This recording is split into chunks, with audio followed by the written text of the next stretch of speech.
We're going to look at some examples and we are going to determine the intervals on which our function is continuous. Let's look at our first example.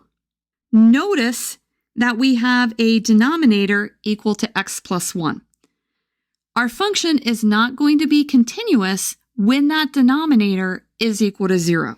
So let's take x plus 1 and let's set it equal to 0, and we get x is equal to negative 1. So our function is not going to be continuous at x is equal to negative 1.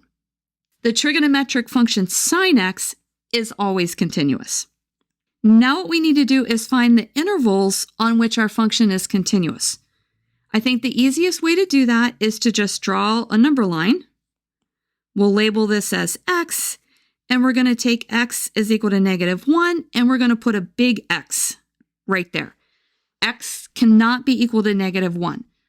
So the intervals on which our function is continuous are going to be from here to here, and then from here to here.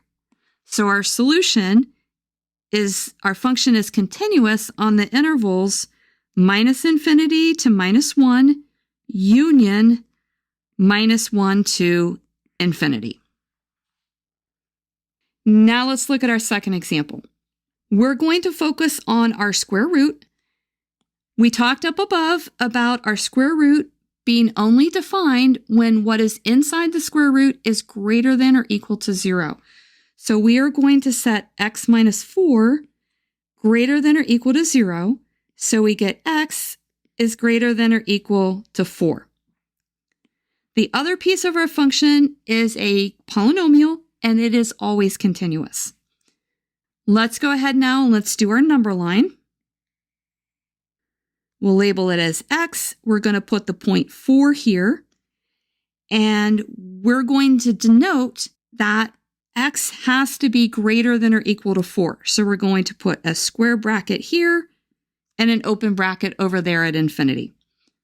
Our answer then is our function will be continuous on the interval from 4 to infinity, and we have a closed bracket at 4. Now let's look at our third example.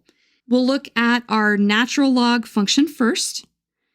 A natural log is only defined if what is inside the natural log is greater than 0. So we're going to set x minus 1 greater than 0, and that's going to give us that x has to be greater than 1.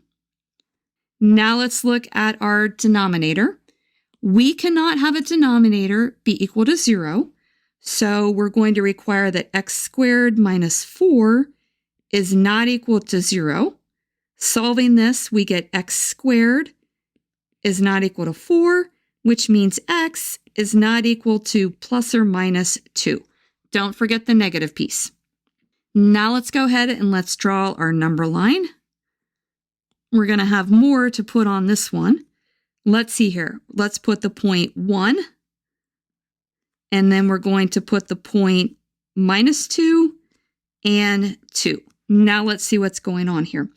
X cannot equal negative 2 or positive 2, and then x has to be greater than 1. So we're going to put an open bracket here. It can't equal 2, so we're going to put open brackets around 2 and then a bracket here at infinity. So our answer is that our function is continuous on the interval from 1 to 2, union 2 to infinity. If this video has been helpful to you, please consider subscribing to my channel. Keep believing in yourself and have a great rest of your day.